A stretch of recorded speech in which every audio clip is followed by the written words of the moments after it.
Welcome to the season finale of OpenAI saga.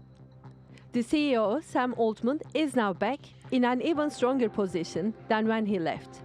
And most of the OpenAI board that sacked him is now gone. So what actually happened? Altman was ousted from ChatGPT maker OpenAI, the company he co-founded. The OpenAI board of directors acted quickly and quietly, informing almost no one. In a statement, they accuse him not being consistently candid in his communications. Altman was then quickly scooped up by its largest investor, Microsoft, to lead its AI research. And by the way, if I was Microsoft, I wouldn't have hired him. I would have told him to start a new company and given him a bunch of money to start a new company. I actually was kind of surprised that Microsoft hired him because it opens more exposure for Microsoft and actually constrains Sam from doing all the things he would want to do. Back at OpenAI, almost every single member of staff co-signed a letter saying they would quit if Altman didn't return. OpenAI is nothing without its people was posted on X by many workers, and the company suddenly announced Altman's return while many of the board were sacked. Some say the tech world witnessed a Microsoft takeover without the takeover. No one knows for sure why it all happened, although some say it could be about the cash. Last month, OpenAI was pegged at $80 billion, making it the third most valuable startup in the world. Or the power in relation to OpenAI as it evolves. I think if this technology goes wrong, it can go quite wrong, and we want to be vocal about that. We want to work with the government to prevent that from happening, but we try to be very clear-eyed about what the downside case is and the work that we have to do to mitigate that. So, all the drama aside, it's important not to forget what OpenAI is actually doing, whoever is at the helm, shaping a technology that could reshape the world. Tulay, Kalyon, Haznedaroglu, TRTWorld. Let's get more from Alexander Leshik, who is the founder of Zen.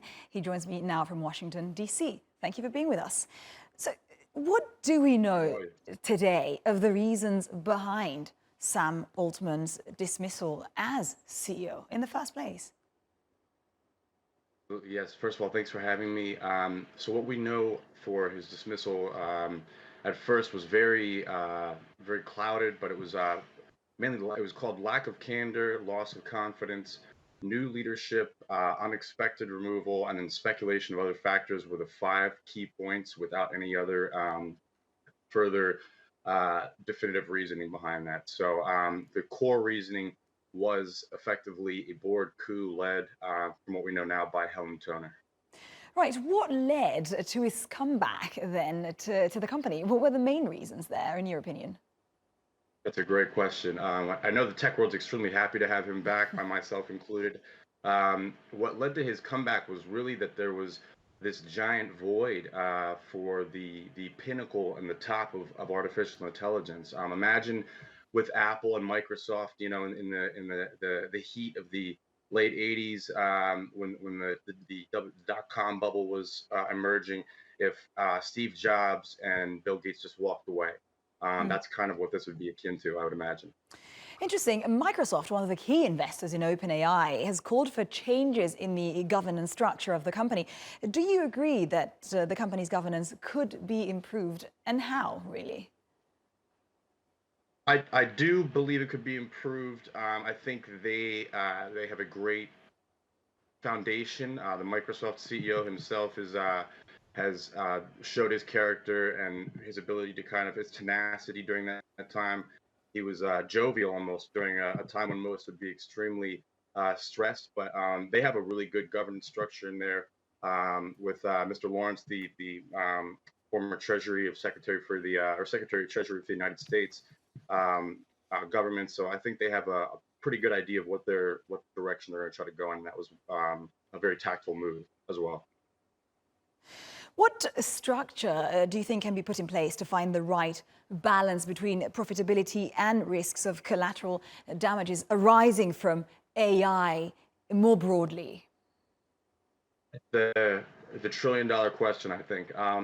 Very good question. I think balancing profitability and risks in AI is going to be the next I know with Moore's law and the changes in different accelerations, I would say it'd be the question for the next 100 years, but it could be the next 5 years before we figure it out. I think we need a unique governance model where it's something a little bit outside of OpenAI. They have their own model that they've been working on, but we have obviously this individual who is the head of the Secretary of Treasury. So maybe once the investors have calmed down, everyone's somewhat, kind of calmed down a little bit. We have a little bit more of a clear decision-making path that isn't just the board. I know a lot of people are kind of hesitant as to what regard the government would be involved in, but I think regular audits would be decent to have.